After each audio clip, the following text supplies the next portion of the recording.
familiares já estão sofrendo, de fato, pela perda de um ente querido. Você imagina eles terem que sofrer por falta de liquidez, falta de dinheiro, ainda mais nesse momento. Como se fosse um baú. Imagina que pega o patrimônio do Decujos, coloca no baú e a Receita Federal chaveia o baú. 35% das empresas conseguem passar para segunda geração. E quando a gente vai mais a fundo para a terceira geração, apenas 15%.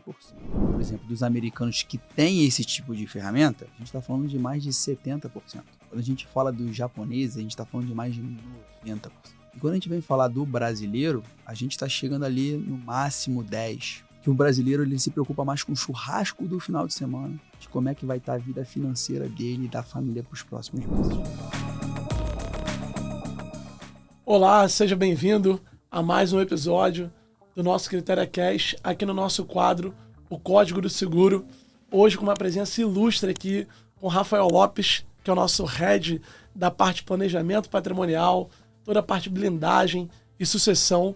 Hoje a gente vai falar sobre esse tema tão importante. Então, um prazer aqui em receber você, Rafael. Seja muito bem-vindo. Por favor, fique à vontade, se apresente. Vamos falar um pouquinho aqui sobre esse assunto tão relevante dentro aqui do nosso dia a dia, dentro da empresa e, obviamente, sempre prezando pelo legado dos nossos clientes, né? A bola está contigo. Fique à vontade. Perfeito. Primeiramente, é um prazer estar aqui, ser convidado aqui desse ilustre quadro, na tua presença aqui. Hoje a gente vai abordar um pouco sobre sucessão empresarial e patrimonial, que é um assunto bastante hoje em voga, né? E principalmente com essa reforma aí tributária que a gente vem enfrentando. Inicialmente me apresentar aqui, eu sou advogado tributarista, já atuo nessa esfera há aproximadamente 11 anos. Sempre trabalhei na área jurídica. Quando fui convidado por uma grande multinacional para trabalhar na área de seguro de vida. Saindo de lá, fui para um grande banco, onde eu ocupei a cadeira de Wealth Planner.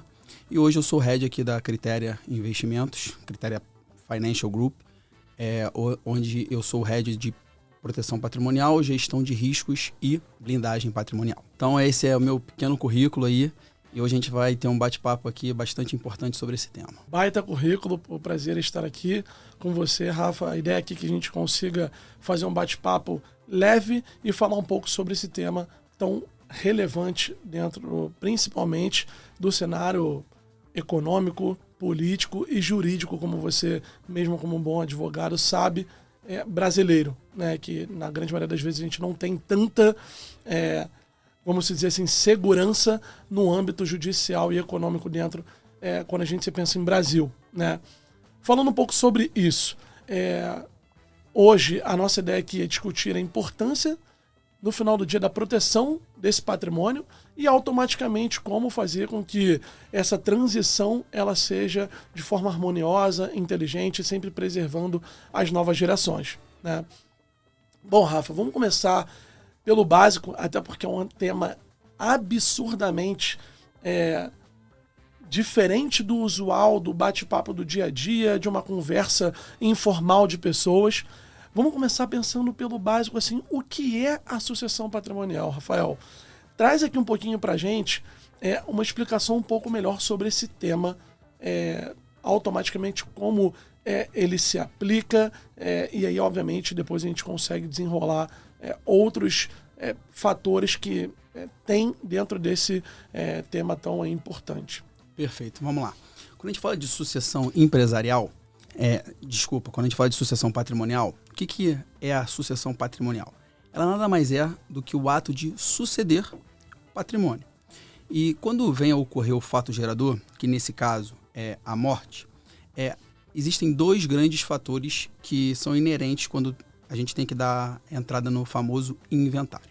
Quais são esses dois fatores?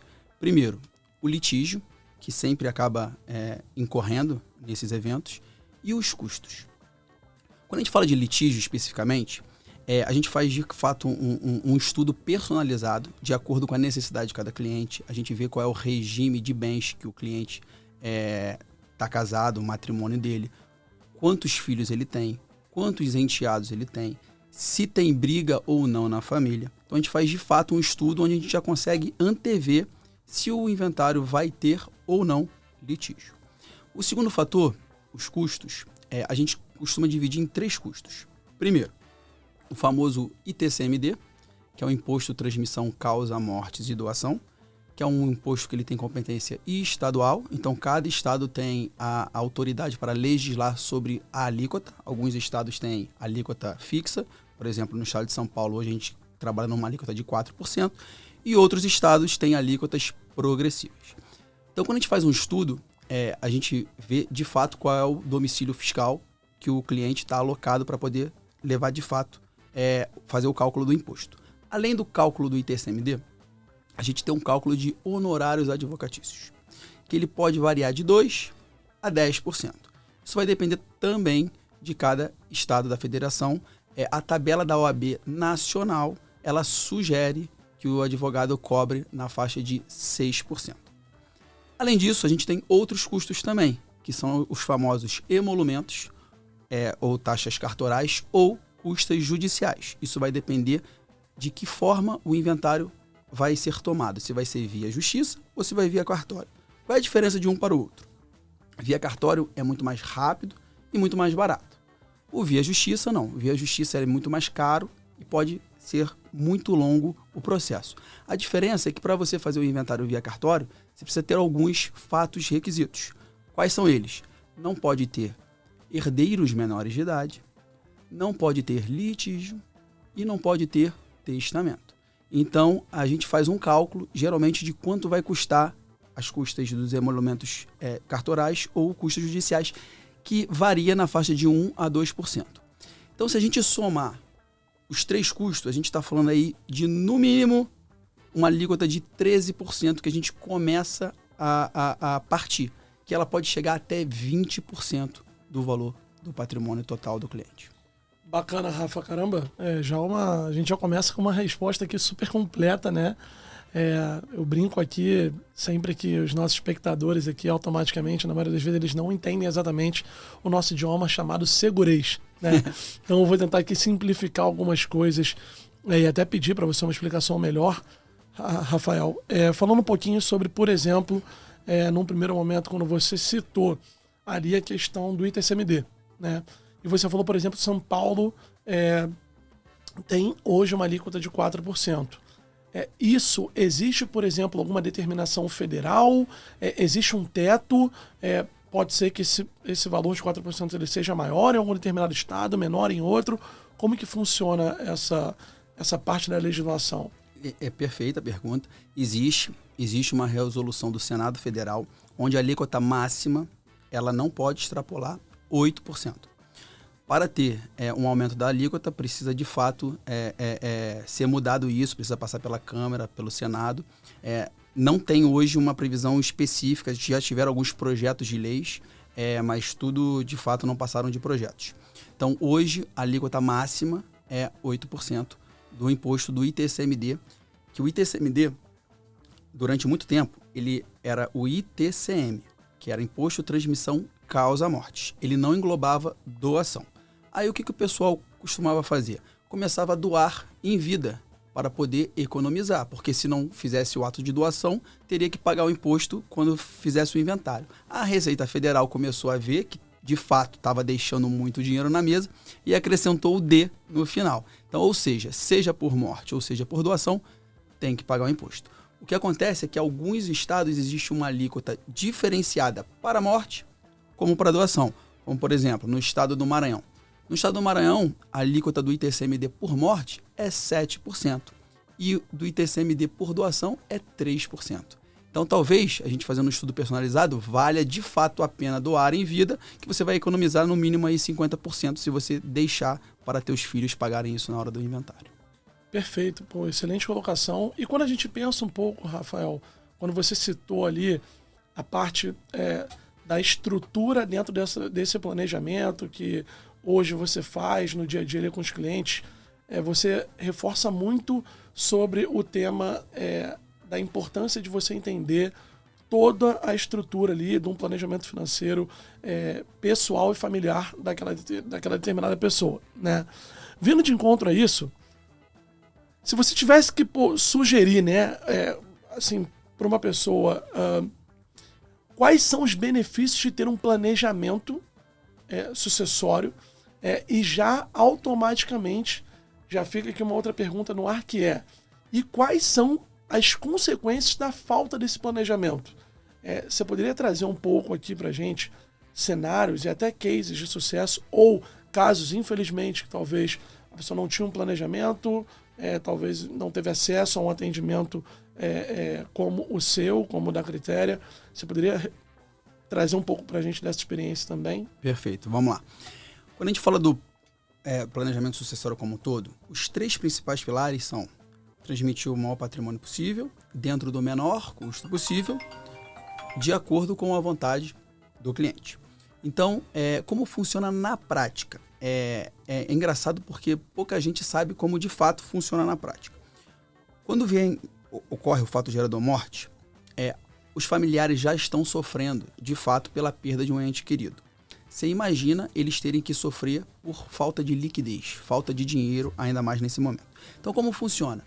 Quando você falece, os herdeiros eles precisam dar entrada no inventário e para dar entrada no inventário existe um prazo.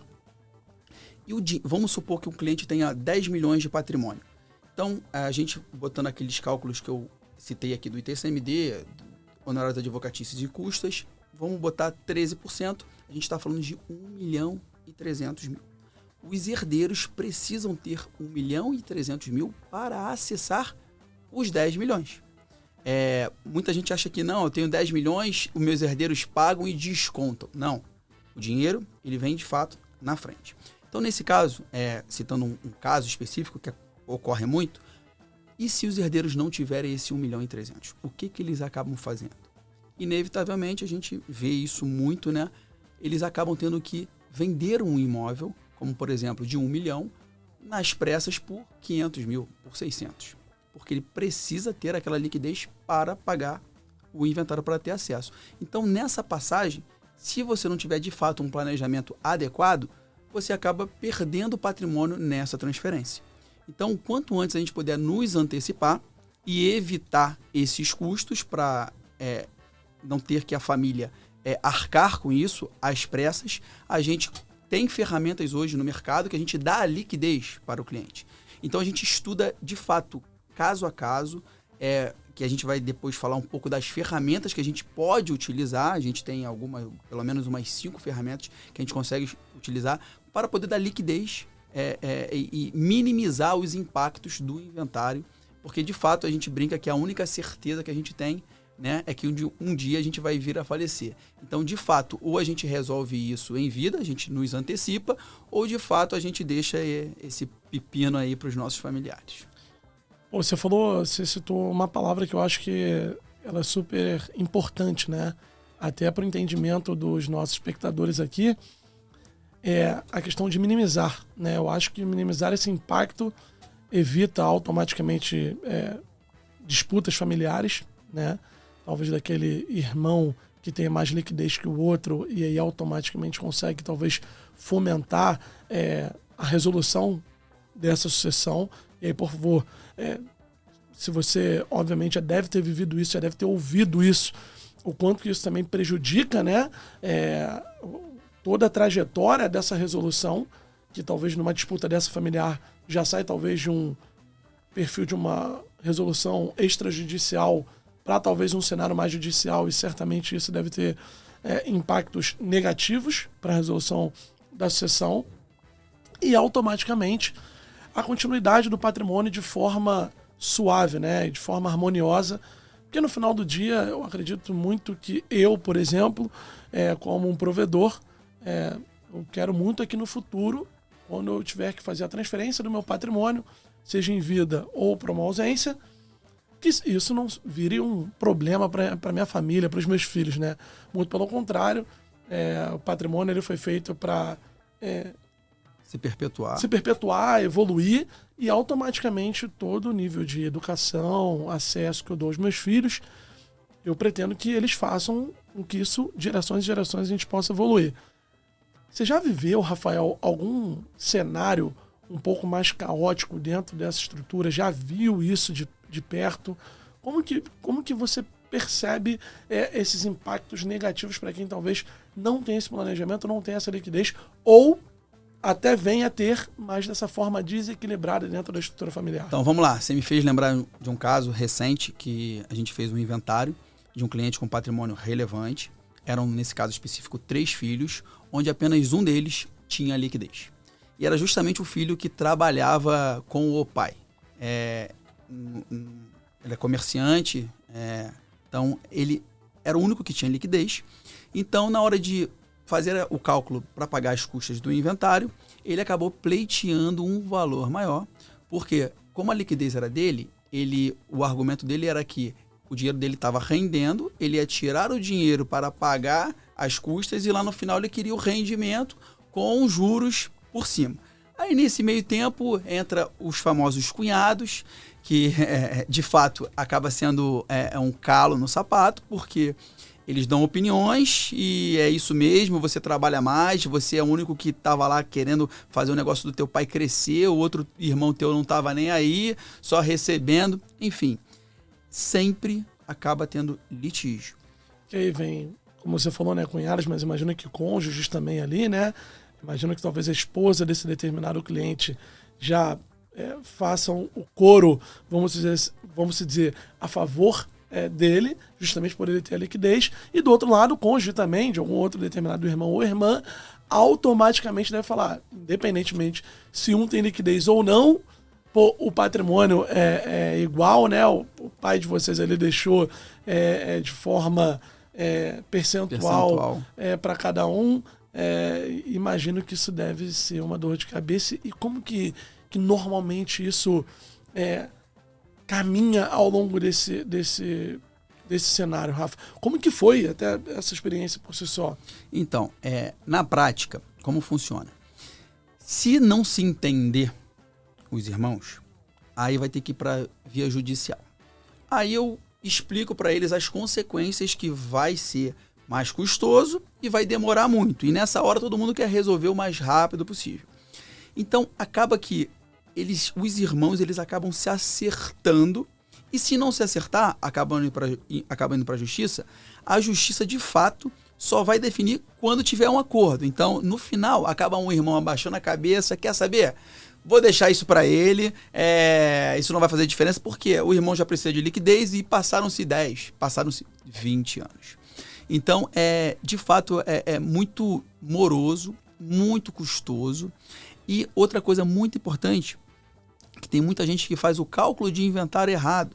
Porque a gente tem algumas bases de cálculo, a gente faz uma análise detalhada do valor venal, alguns estados pedem valor de mercado. Então, de fato, a gente precisa fazer a minimese geral, 360 graus, para poder entender qual é a visão do estado onde tem o domicílio fiscal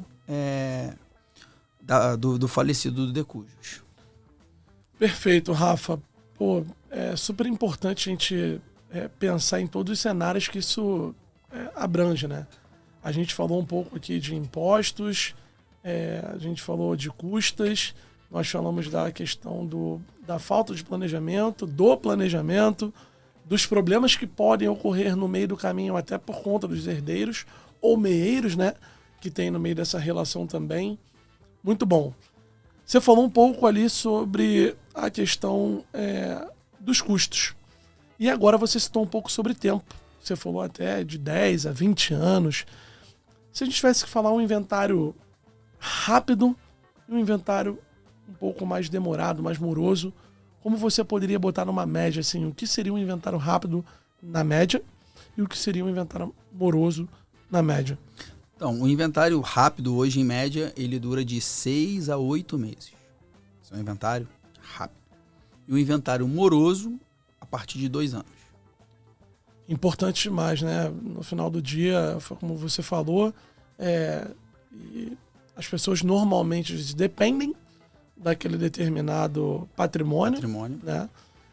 No meio disso, tem os meeiros, né? Às vezes alguém que é dependente financeiramente falando, ali, no final do dia é isso mesmo, fica bloqueado, a pessoa não tem acesso. Exatamente. A partir do momento em que a pessoa falece, o Banco Central bloqueia todas as contas, é como se fosse um baú. Você imagina que pega o patrimônio do decujus, coloca no baú e a Receita Federal chaveia o baú. E esse baú só vai ser aberto quando de fato for resolvido o inventário. Enquanto isso, o dinheiro fica lá parado, ninguém consegue mexer. Ou seja, fazendo aqui uma analogia ao nosso código do seguro, tem então o código da sucessão e também para que a gente consiga abrir esse baú. Muito importante, tema super relevante. E vamos seguir aqui, Rafa. Eu acho que agora vale a pena a gente citar um pouquinho ali sobre sucessão empresarial, né? Que é um tema também super falado. Cada vez mais a gente vê um volume de novos empreendedores no Brasil. Você citou um pouco sobre as mudanças de legislação, de alíquota, de impostos. Eu falei um pouco aqui também sobre o âmbito jurídico e econômico que a gente vive no Brasil, e a gente tem visto um boom de empreendedores no Brasil, né? E dado a esse empreendedor crescer ao longo do tempo com a sua força de trabalho, a gente cada vez mais vê também grandes pessoas que possuem um patrimônio às vezes até maior na PJ do que literalmente na PF, né? Seja com ações de empresas e que normalmente podem vir a ser até maiores do que efetivamente um patrimônio imobilizado ou patrimônio líquido que aquela pessoa venha a ter. Como é que hoje funciona sobre essa questão dos desafios de uma sucessão empresarial? Como você enxerga ainda a cultura do brasileiro para falar sobre esse tema, né? Como que hoje você entende ali a experiência dos clientes, a sensibilidade dos clientes quando se toca nesse assunto? Perfeito. É um assunto realmente que ninguém gosta muito de comentar, né? Não só na pessoa jurídica que a gente vai falar agora, mas na pessoa física. Eu ouço muitos clientes falando: poxa, mas eu não tenho abertura para falar para o meu... Se eu falar para o meu pai para a gente começar a ver sobre inventário, ele vai achar que eu estou pensando já na herança. Isso acontece muito. E, de fato, isso vai acontecer, ou seja em vida, ou seja em morte. Quando a gente vem para esse tema de sucessão empresarial, ele é um tema bastante pouco explorado aqui no Brasil. Ele é muito em voga na Europa, nos Estados Unidos. Que hoje, se a gente pegar alguns dados estatísticos, você vai ver que 35% das empresas conseguem passar para a segunda geração. E quando a gente vai mais a fundo para a terceira geração, apenas 15% das empresas elas continuam vivas, praticamente. Então é um dado muito relevante porque justamente não teve planejamento na sucessão. Então, o que é a sucessão empresarial, Tavela? Sucessão empresarial nada mais é do que a gente organizar a estrutura societária em caso de ausência de um dos sócios. Então, por exemplo, vamos imaginar aqui uma empresa onde tem eu, você e um terceiro sócio. Se acontece algo com o terceiro sócio, o sócio vem a faltar. Como é que fica a estrutura da empresa? Sendo que normalmente tem 33% para cada um. Nesse caso específico, vai entrar na sociedade a esposa dele ou o filho. É aí que começam-se os problemas. Porque a esposa dele não se dá direito com a minha esposa, o filho dele não gosta da atividade, não se identifica, o filho dele está morando em outro país e tem direito a receber os 33% do pai. E até talvez a esposa também, às vezes, não entenda do negócio, né? Ou às vezes não só gosta da sua esposa, às vezes também não gosta de mim, nesse caso. Realmente o ambiente empresarial, nesse caso, fica num momento delicado. Muito. E a pergunta é, existe estratégia para resolver esse cenário? Nesse caso, a gente poderia comprar, por exemplo, a participação desse cliente? Existe algum... Você já viveu algum determinado cenário aqui problemático numa situação que talvez nós dois, como sócios, não teríamos ali talvez a capacidade financeira de pagar, né, comprar a participação desse terceiro sócio? Como é que funciona hoje? Existe estratégia para isso? Sim, perfeito. Existe sim. Notícia boa é que existe uma estratégia, uma excelente estratégia, que a gente consegue fazer isso via seguro de vida. Como é que a gente faz isso via seguro de vida? A gente consegue fazer uma estimativa da valuation da empresa, que aí a gente vai definir os percentuais para cada sócio. Então vamos supor que a nossa empresa, a valuation dela vale 3 milhões. Nesse caso fica fácil, 1 milhão para cada um. Nesse caso a gente faz uma pólice de seguro de vida onde o responsável pelo pagamento é a própria empresa, é o CNPJ da empresa, e a beneficiária também é a própria empresa. Então, ou seja, ocorrendo de fato esse fato gerador, a seguradora deposita esse dinheiro na conta da empresa, nós, sócios remanescentes, pega esse dinheiro e dá para os herdeiros desse sócio falecido, e esse sócio falecido, os demais herdeiros, eles saem da sociedade e a sociedade continua somente eu e você. E isso vem tudo em contrato social, tudo bonitinho, isso dá muita segurança e isso dá, de fato, uma perpetuidade na empresa. Pô, que bacana. Então, basicamente, um gatilho ali de segurança através de uma pólice de seguro que automaticamente vai pagar por esse capital societário, né, vamos dizer assim, e esse percentual é dividido entre os outros sócios. Como é que funciona essa questão? Então, esse percentual vai ser definido no contrato social, quantos sócios estão de fato na apólice de seguro. Não é tão simples, tá, Tavela? Porque tem que passar por uma análise de saúde. Então, geralmente nessa empresa, talvez tenha eu e você ali na faixa dos 30 e um sócio maior de 70 anos. Vai ter essa disparidade de preço, mas o bom é que o pagador é a PJ, então esse dinheiro sai de fato do caixa da empresa, mas tem toda uma análise não só de saúde, mas uma análise financeira também, de poder de pagamento da empresa para poder fazer essa pólice de sucessão empresarial. Poxa, Rafael, muito bacana essa solução. É impressionante como a gente se surpreende, né? No final do dia é o que a gente fala. Planejamento inteligente tem. Obviamente, as pessoas elas têm que também ir atrás de informação para conseguir ter acesso a esse tipo de solução. Muito bom. Você falou, por exemplo, no caso de uma empresa de 3 milhões. Isso normalmente, Rafael, é um tipo de solução somente para uma empresa desse tamanho? Por exemplo, uma empresa ali mais ou menos que tem um valuation de 3 milhões? Ou a gente poderia também estar falando, por exemplo, para uma empresa que vale 300 milhões ou 3 bilhões? Isso não muda muito a estratégia, cabe para talvez uma empresa menor, para uma empresa média, para uma empresa grande. Como que funciona isso? E se efetivamente, dentro da sua experiência, você percebe que talvez empresas médias e maiores já têm esse tipo de estrutura e as menores não. Como que funciona hoje aí o seu tato sobre esse tipo de comportamento de mercado? Então, perfeito. É uma ferramenta que atinge qualquer tipo, do micro ao macro, empresário. De fato, não tem nenhuma régua que a gente parta a partir de 1 milhão faz sentido. Não, isso resolve de fato qualquer tipo de estrutura societária. É óbvio que a gente vai analisar a quantidade de sócios. Geralmente, quanto mais sócio a empresa tem, mais fácil de fazer, mais difícil de ser aprovado. Tem essa dicotomia. E, obviamente, uma empresa que tem um sócio único, aí não faz sentido, porque, de fato, a gente tem algumas empresas aí que tem sócio único. Então, não faz sentido ter esse seguro de sucessão empresarial, porque, no caso de falecimento, de fato, vai ser os herdeiros necessários. Mas não tem um valor que a gente parta. De um início, né? De um início. Assim. Não, muito bom. E você citou agora, talvez, um tema que a gente falou no começo ali, muito mais falando sobre a sucessão patrimonial. A gente falou muito da questão da pessoa física, né? Fazendo a transição desse patrimônio para os seus herdeiros e meieiros.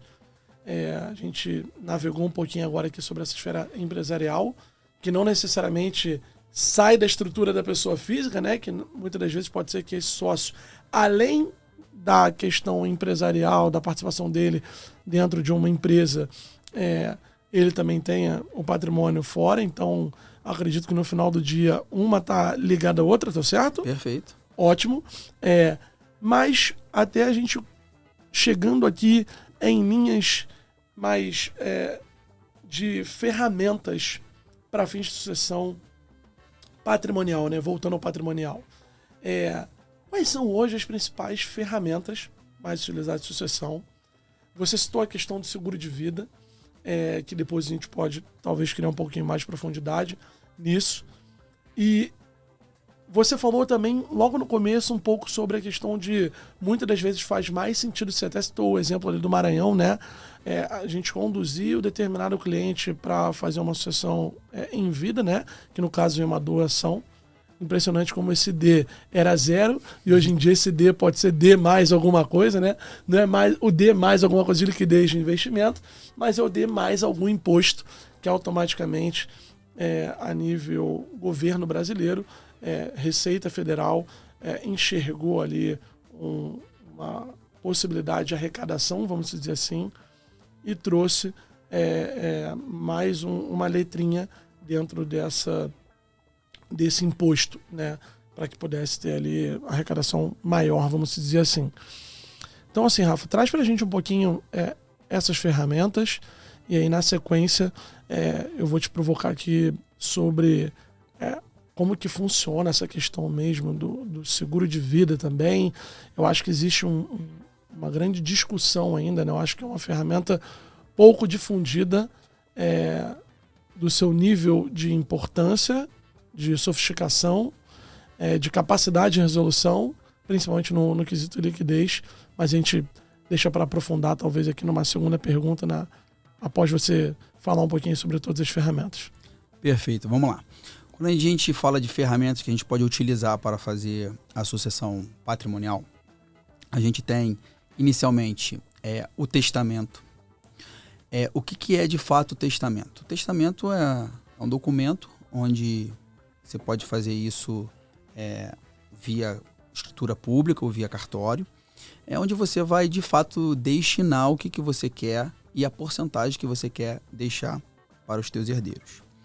Só que o testamento, apesar de ser uma excelente ferramenta, ele tem que ser, eu sempre falo que para os clientes, para ser orientado por um advogado, porque é uma ferramenta muito fácil de ser anulada. Por quê? Hoje, você pode dispor no testamento até o limite de 50% da tua disponível.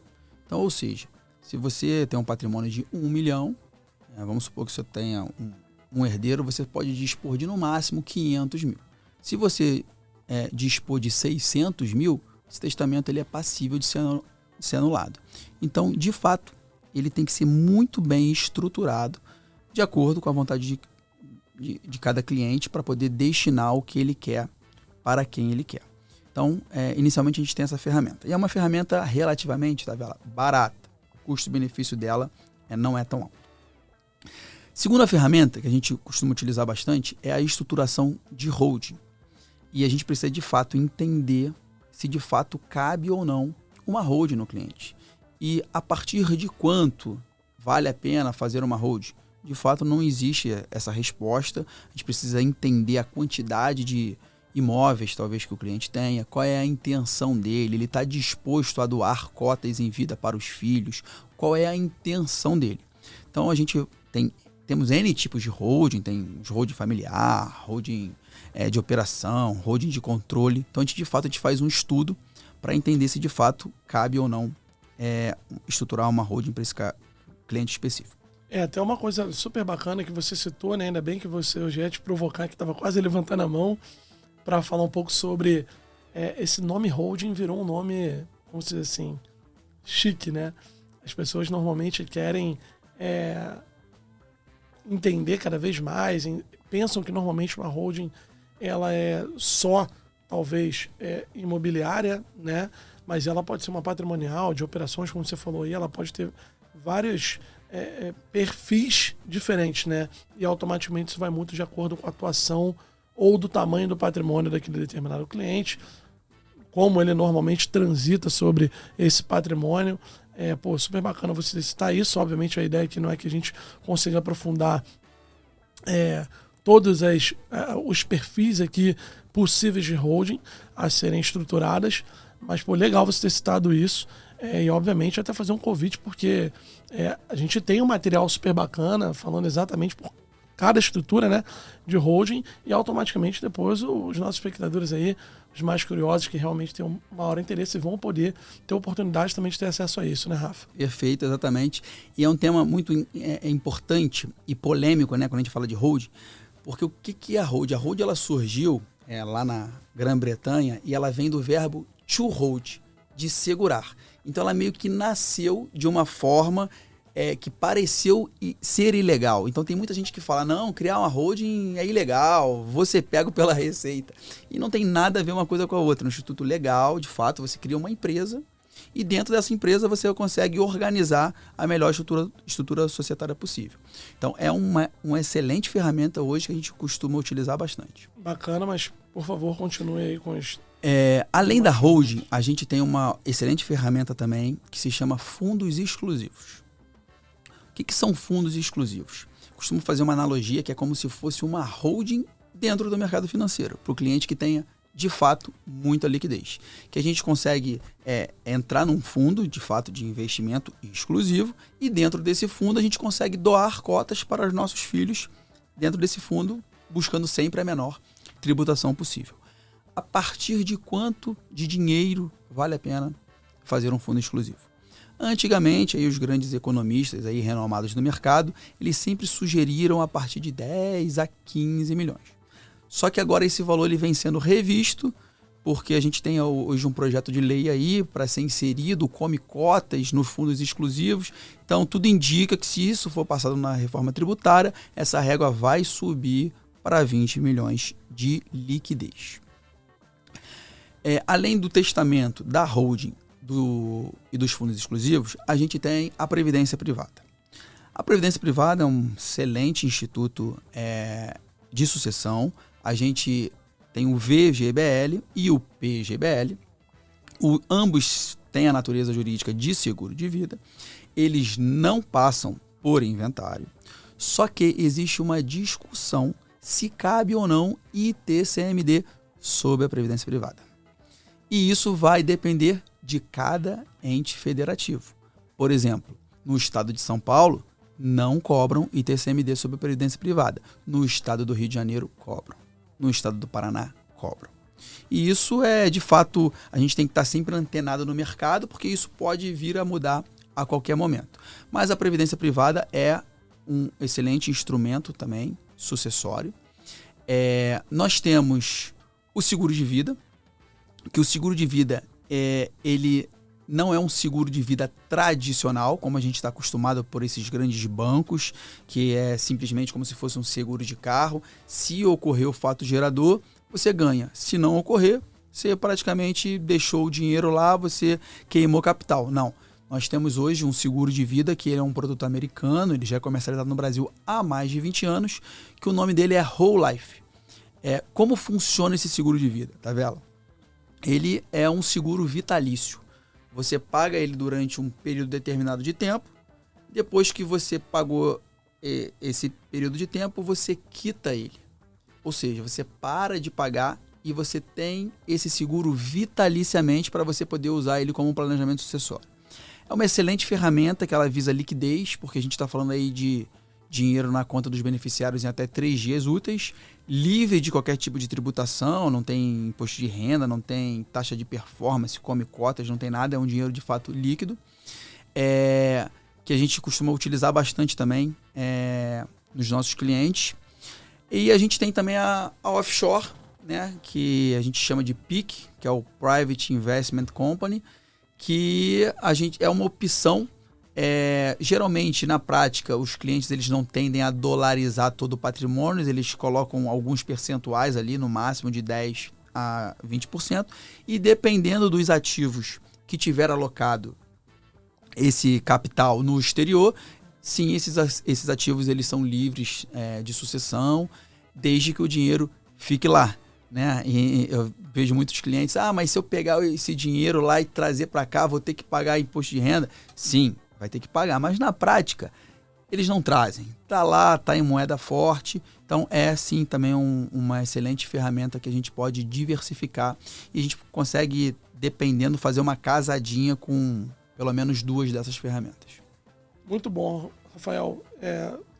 Impressionante o tamanho do mercado de maneira geral, das suas ferramentas. É perceptível que todas elas no final do dia podem se complementar também, né? A gente vai falando desde uma estrutura de testamento até passar por uma estrutura de holding, e aí depois a gente vem falando de estruturas um pouco mais para quem tem mais liquidez, para quem tem talvez mais imobilizado. E aí você também citou a questão do WL, né, que é o Whole Life, esse perfil de ferramenta de seguro americano. Estados Unidos, que é uma grande potência até por conta de aspectos culturais e até de valores de sucessão bem mais altos do que a nível Brasil, né? Eu acho que isso fica já dentro do planejamento do americano, em trazer esse tipo de ferramenta mesmo, até para facilitar a sucessão, já que lá a sucessão ela é muito mais alta, e se você puder até... Eu costumo brincar que o Brasil é o paraíso fiscal no inventário, né? Porque você pega Estados Unidos aí é 55%, França 60%, Japão 62%. É impressionante, né? Então a gente aqui ainda reclama, e nesse caso aqui, pelo menos o Brasil, a gente ainda tá reclamando de barriga cheia, né? Vamos dizer assim. Rafa, você citou então sobre essa questão dessa ferramenta Whole Life, né? Já que é utilizado nos Estados Unidos, que pode chegar até 55%, por exemplo, da sucessão, não deve ser à toa, então, que os americanos conseguem montar ali, criar um perfil de um seguro para possivelmente baratear esse imposto, né? Uhum. Como que funciona essa estratégia de baratear o imposto com seguro de vida, com Whole Life? Como que isso na prática se aplica? Existe uma analogia mais tangível para isso? Porque, assim, no final do dia, cá entre nós, existe um pré-conceito do brasileiro com a ferramenta. Até porque, infelizmente, quando a gente vai ao banco, né, a antiga cultura do brasileiro, que é muito ao banco para pegar informações normalmente com o seu gerente de conta ali, com todo respeito, obviamente, à classe, aos gerentes bancários, mas que normalmente não são especialistas, né? Nem talvez na ferramenta de seguro de vida, e muito menos uma determinada instrução para fins de sucessão. Como que funciona essa estratégia de economicidade, de inteligência matemática para você conseguir fazer com que o WL seja capaz de trazer liquidez e automaticamente baratear o imposto para esse determinado cliente ou empresa, já que a gente também citou ali em algum determinado momento a esfera de sucessão empresarial também. Perfeito. Vamos lá. Eu vou até dividir em dois módulos aqui. O primeiro, eu vou falar um pouco da questão cultural. De fato, hoje, quando a gente fala de percentual, por exemplo, dos americanos que têm esse tipo de ferramenta, a gente está falando de mais de 70%. Quando a gente fala dos japoneses, a gente está falando de mais de 90%. E quando a gente vem falar do brasileiro, a gente está chegando ali no máximo 10%, 12%. Então, inicialmente, a gente tem, de fato, um grande problema cultural. Eu costumo até brincar que o brasileiro ele se preocupa mais com o churrasco do final de semana, de como é que vai estar a vida financeira dele e da família para os próximos meses. Isso é de fato. Ele não quer pensar nisso agora. Então, inicialmente, a gente já tem essa barreira, né? Não é à toa que a gente é um país subdesenvolvido e eles são países desenvolvidos. O segundo aspecto é o aspecto de poucas pessoas têm acesso a esse tipo de produto, né? Esse portfólio aqui de ferramentas que eu te falei.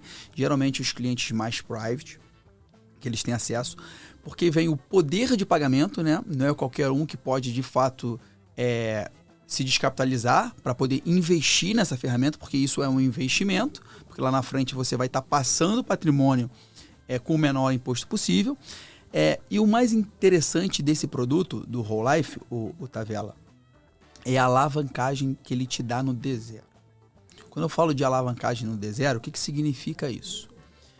Quando você compra uma pólice de 1 milhão, você não vai pagar 1 milhão por essa pólice.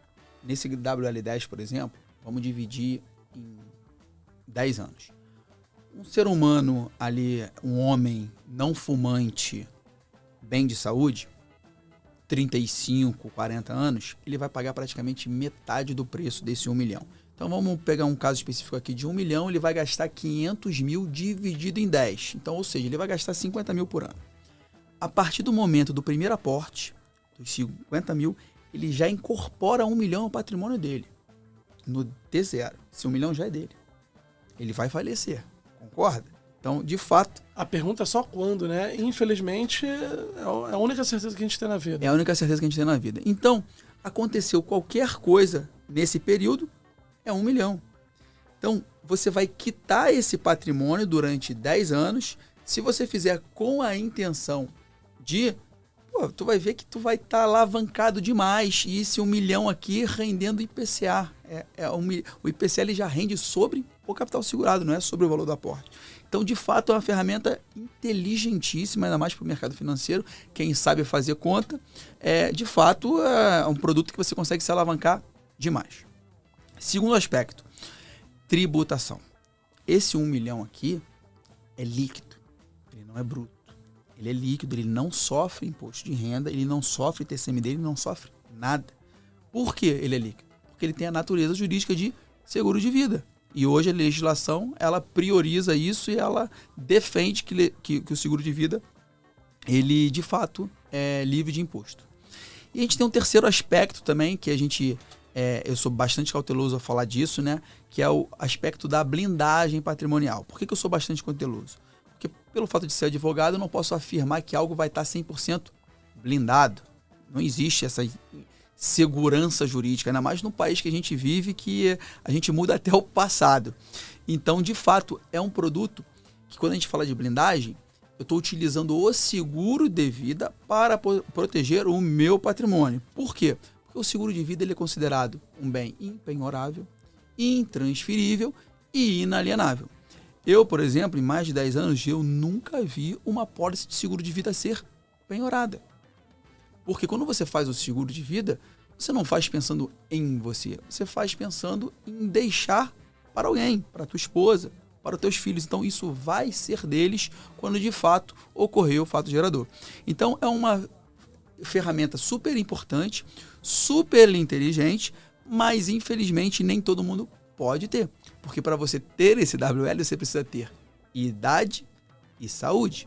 Então, hoje a gente é um marketplace, a gente trabalha com mais de 5 seguradoras, cada uma tem uma tabela atuarial, uma aceita até 65 anos, outra até 70, outra até 75, mas inevitavelmente a análise de saúde vai ter que passar. Existe aquela máxima, né? O que compra seguro não é dinheiro, o que compra seguro é saúde.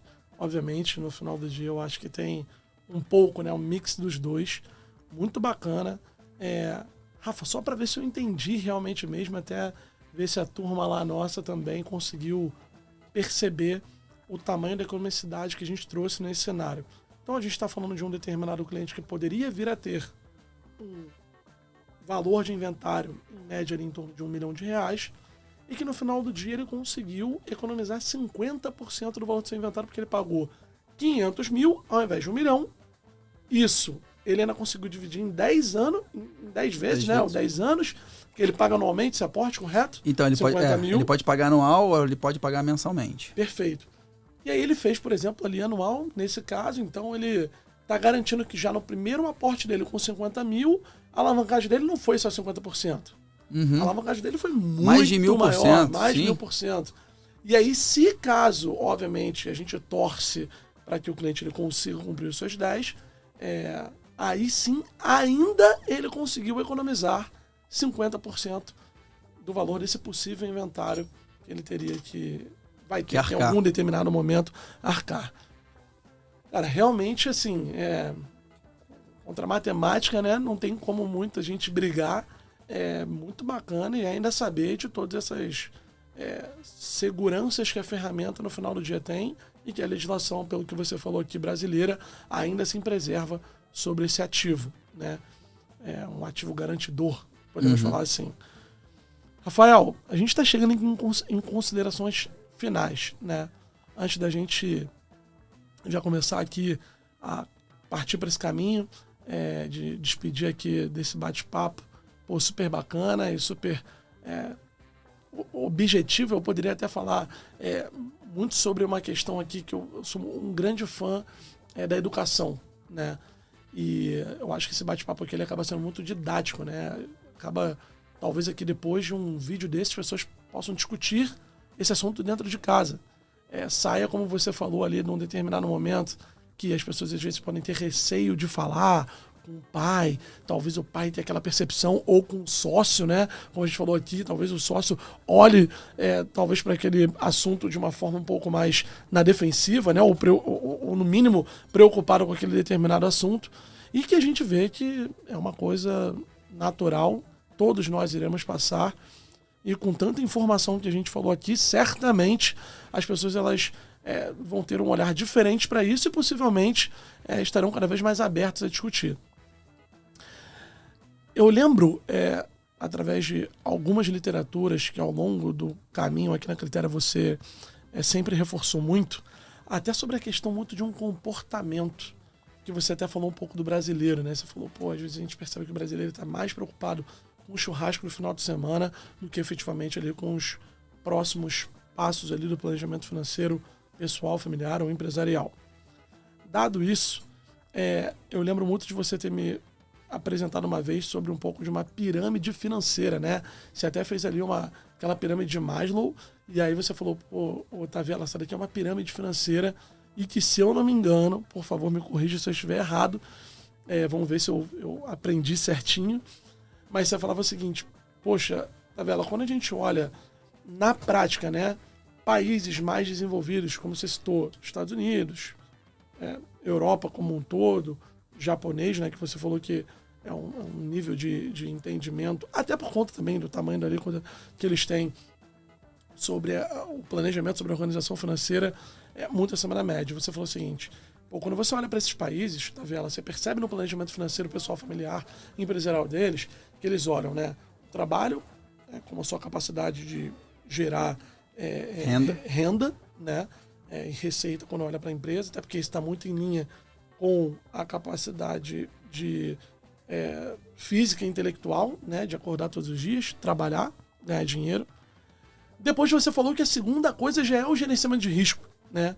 Que normalmente essas pessoas elas estão muito mais primeiro preocupadas em garantir algo, seja a manutenção de um padrão de vida, seja a manutenção, por exemplo, de uma educação de um filho, seja talvez na própria manutenção do dia a dia ali dela propriamente, né? Seja uma pessoa solteira ou casada com filhos, até porque seguro hoje em dia, né, Rafa, não se restringe mais só a seguro pensando em morte, né? Uhum. Tem muitos seguros hoje em dia em vida, correto? Correto. Bacana. Quais são os principais seguros em vida que você poderia citar rapidamente aqui pra gente?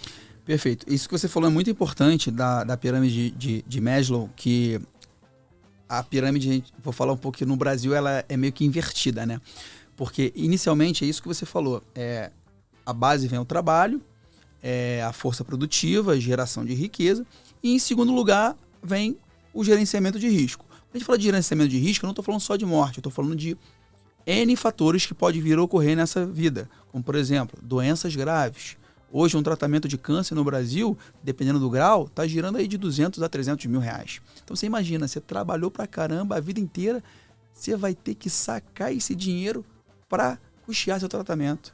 E nessas horas a gente sabe que você pode estar com o teu pai com 5% de chance de sobreviver, que você vai gastar os 200 mil. Isso é fato. Além disso, tem invalidez. Caso você venha sofrer algum tipo de acidente, fica numa cadeira de roda, fica incapacitado de trabalhar, isso pode vir a ocorrer. Tem o famoso que a gente tem em coberturas adicionais chamadas DIT, que caso você fique em caso incapacitado de trabalhar, você é um profissional autônomo, você depende daquela receita diariamente, você está em casa, você pegou uma gripe, você quebrou o joelho jogando futebol, você vai ter uma certa garantia. A gente tem N outras coberturas para poder adicionar nesse tipo de planejamento. Aí voltando na pirâmide de Maslow, quando a gente fala, eu costumo muito citar uma analogia quando você vai construir uma casa. Quando você vai construir uma casa, a primeira coisa que você faz é criar a fundação da casa com as vigas. É aí que é o gerenciamento de risco, porque se chover, se vier uma tempestade, um furacão, essa casa vai estar lá forte. Mas o brasileiro não. O brasileiro ele está meio que deixando a fundição de lado e ele já quer botar um telhado. Ele já quer o telhado bonito para chamar a atenção do vizinho e quando bate um pequeno ventinho, o telhado de fato se desmorona. Então o brasileiro, é importante essa analogia, Porque ele não coloca o gerenciamento de risco como a segunda coisa mais importante. Ele coloca os desejos e as necessidades dele, que deveria ser o último. Você vê hoje, o brasileiro, ele tem um padrão de vida dele ali, mensalmente. Cara, se ele ganha um dinheirinho extra, esse mês ele ganhou 10, 20% a mais. O que ele faz? Ele vai viajar. Ele fala, opa, sobrou um dinheiro. Ele não pensa no não, eu tenho que juntar, criar minha reserva de emergência, fazer meu gerenciamento de risco. Não, ele vai viajar, ele vai fazer uma reforma na casa, ele vai trocar a cortina. Então, de fato, é um problema educacional e cultural que a gente sofre aqui no Brasil e cabe a gente tentar mudar, fazer com que a gente leve essa educação financeira para as pessoas. Muito bom, Rafa. Eu vou fazer duas provocações aqui para você. Primeiro, para o nosso dicionário segurês, lá para os nossos espectadores entenderem. Então, só que eu acredito ali, o DIT, que talvez tenha ficado um pouco corrido na sua fala, o DIT no final do dia é o quê? É uma diária de incapacidade temporária, é isso? É uma diária de incapacidade temporária, por exemplo, um médico. O médico que ele seja autônomo, tenha a própria clínica, não seja CLT de nenhum hospital, ele ganha por atendimento. Então, ou seja, vamos supor que ele cobre R$500 por dia, R$500 por consulta. Num dia ele tem 4 consultas, ou seja, ele está gerando R$2.000 naquele dia. Se o médico acontece alguma coisa, ele fica gripado, ele quebra o joelho, ele não consegue ir trabalhar. Então, ou seja, ele está deixando de gerar R$2.000 por dia. Nós hoje temos uma ferramenta que a gente garante esses R$2.000 por dia para ele poder ter a manutenção do padrão de vida dele. Muito bom. Uma outra coisa, quando você citou ali sobre valores altíssimos para fins de tratamento de doenças, você citou até o câncer como uma dessas doenças, você falou também um pouco sobre a questão da invalidez. Vamos olhar para doenças graves aqui. Primeiro, é só câncer normalmente que existe esse tipo de cobertura, ou se existem outras doenças cobertas dentro desse tipo de seguro. E uma outra dúvida mas se a pessoa ela tem um plano de saúde, o plano de saúde já não banca isso, aonde que se encaixa o seguro dentro dessa estrutura? Já que talvez se o meu plano de saúde é um plano de saúde mais top, eu vou poder atuar com o meu plano de saúde ali e não vou ter esse custo, porque teoricamente eu já pago ali um plano que tem essa cobertura. Como é que funciona essa diferença entre o plano de saúde e o seguro de vida também, nesse caso, seguro de doenças graves? Perfeito, vamos lá. Quando a gente fala de doenças graves, a depender de cada seguradora, existe um rol de doenças elencadas. Por exemplo, a gente tem hoje seguradoras que cobrem 25 doenças. Câncer, AVC, infarto, Parkinson, Alzheimer, enfim, um rol de 25 doenças que pode até chegar, dependendo do tipo da cobertura e da seguradora. E quando a gente fala da diferença de plano de saúde para o seguro de vida, isso é muito importante, porque muita gente acaba confundindo as coisas. Primeiro, o plano de saúde, como ele funciona? Ele funciona, geralmente, 90% dos planos, eles funcionam no sistema de reembolso. Ou seja, se o teu tratamento de câncer custou 200 mil, você tem que botar 200 mil do teu bolso e a seguradora reembolsa depois. E geralmente não reembolsa totalmente não, reembolsa parcialmente. Tem plano de saúde que você não precisa botar o dinheiro na frente e que não tem o reembolso, ele cobre tudo sem você gastar R$1? Tem. Só que a pergunta nessas horas que você está ali diante de uma doença grave, dependendo do grau, a pergunta você vai nos médicos do plano ou você vai procurar os melhores médicos do Brasil? E a gente sabe hoje que médico bom não aceita plano. Então é a primeira pergunta. Não, mas eu tenho conhecido, meu tio, ele é chefe da UTI do Hospital São Vicente, no Rio de Janeiro. Meu plano é Bradesco, do Einstein, exatamente, do Sírio-Libanês, então eu não vou ter esses custos. Beleza. Nesse caso específico que eu citei do médico, esse médico não vai ter esse custo, mas você concorda que esse médico está deixando de gerar receita? Então, é nessa que vem o seguro de doenças graves. Se o cliente ele fizer uma cobertura de doenças graves de 200 mil, a seguradora paga os 200 mil dele. Então, esses 200 mil talvez dê o padrão de vida como se ele estivesse trabalhando durante 6 meses.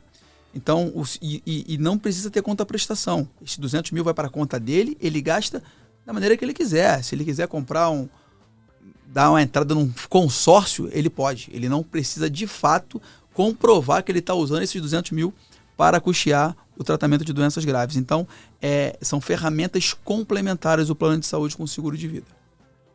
Rafael, muito bem colocado. Então, no final do dia, a gente tem 2 gatilhos, né? Seja o gatilho, talvez, de utilizar para fins de um tratamento, ou caso realmente aquela pessoa tenha acesso a um nível de acesso à saúde muito fora da curva, e que talvez esse acesso dela já realmente ela não tenha necessidade dessa liquidez.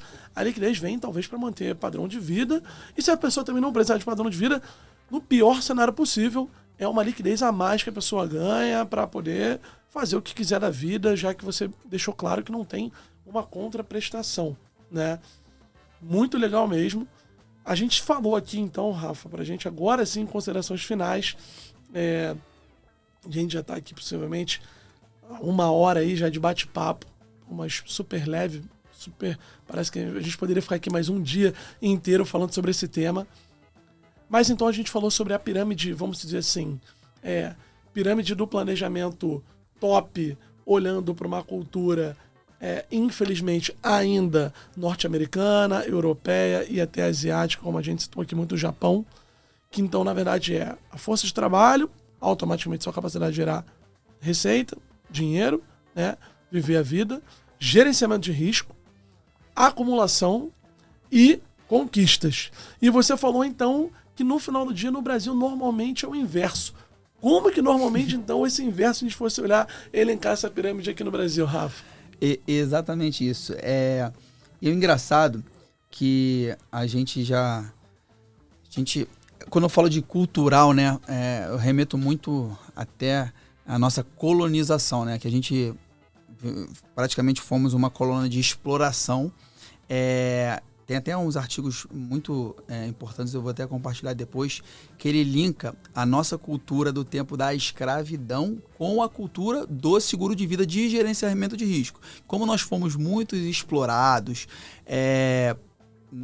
até por governos não muito anteriores, o brasileiro, ele meio que ele vive como se não houvesse amanhã. Ele fala, quer saber? Eu vou viver porque amanhã eu posso estar vivendo uma ditadura. E aí, eu programei tanto o meu gerenciamento de risco e no final eu não tenho dinheiro, praticamente. Então, de fato, isso é uma mudança muito significativa que a gente precisa inserir na sociedade, né? A gente está com uma cultura muito forte de seguros como um todo no Brasil. A gente tem um mercado aí que é menos de 10% explorado, não só de seguro de vida, mas qualquer outro tipo de seguro em si. Temos muitas oportunidades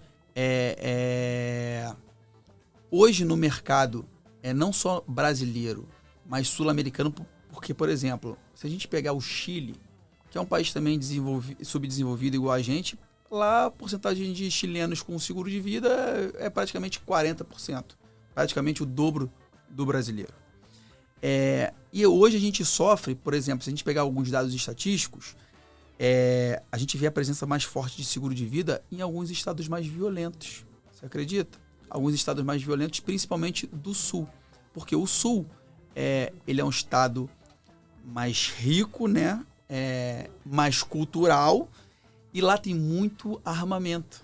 Então, o pessoal lá já tem uma outra cultura. Isso é engraçado, né? Que quando a gente já vem mais pro Sudeste, pro Nordeste, então, praticamente não tem. Então, isso de fato é um problema cultural que a gente vem enfrentando, que cabe a nós fazermos essa reeducação do nosso povo. Perfeito. Então, só para a gente aqui deixar claro aqui a pirâmide ideal, né? Só, por favor, não interpretem mal esse tipo de pirâmide. A gente falou pirâmide de Maslow aqui num aspecto mais financeiro. Então, a gente poderia falar que a ideal, né? A forma ideal de planejamento seria trabalho, capacidade de gerar receita, automaticamente ele cuidar do seu padrão de vida, educação, manutenção, moradia, alimentação e por aí vai. Depois, gerenciamento de risco, garantir se algo acontecer, você tenha um plano B, né? Um bote salva-vidas, vamos dizer assim. Acumulação e automaticamente você vai chegar às suas conquistas.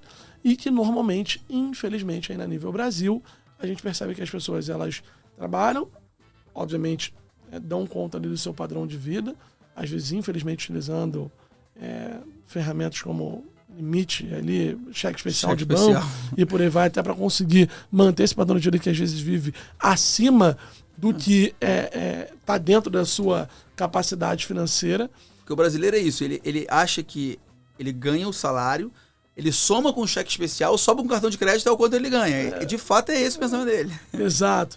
E aí, automaticamente, eu acho que isso está muito em linha, porque logo depois do trabalho do padrão de vida, ele já pensa nas conquistas, né? E depois para pensar em acumulação e, por último, que normalmente vai pensar em gerenciamento de risco. E aí vem muito de encontro aquela analogia que você trouxe aqui da fundação, né? A fundação é a estrutura, né? São os pilares mais fortes daquela casa. Bater uma ventania mais forte, bater um furacão, um maremoto, um terremoto. Se você tem uma boa base, uma boa estrutura, normalmente você não vai ter grandes impactos. Agora, quando você não tem estrutura, é o que você falou, a tendência é desmoronar, né?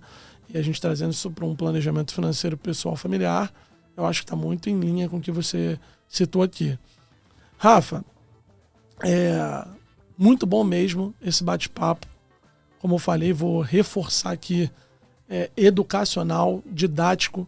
A gente passou desde parte de sucessão, planejamento, patrimonial, planejamento, seja no âmbito mais ali pessoal ou no empresarial.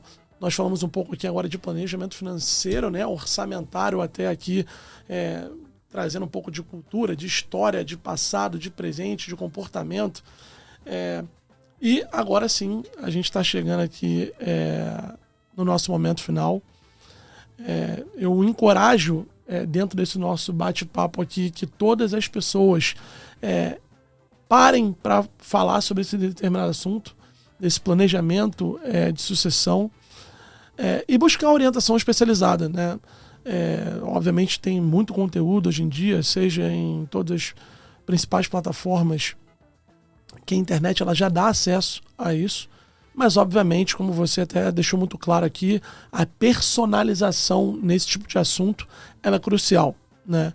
E muitas das vezes as indicações que a gente vai enxergar nos meios de busca que a gente tem hoje na internet talvez não vai trazer ali esse nível de detalhe que um especialista vai conseguir entregar para conseguir proteger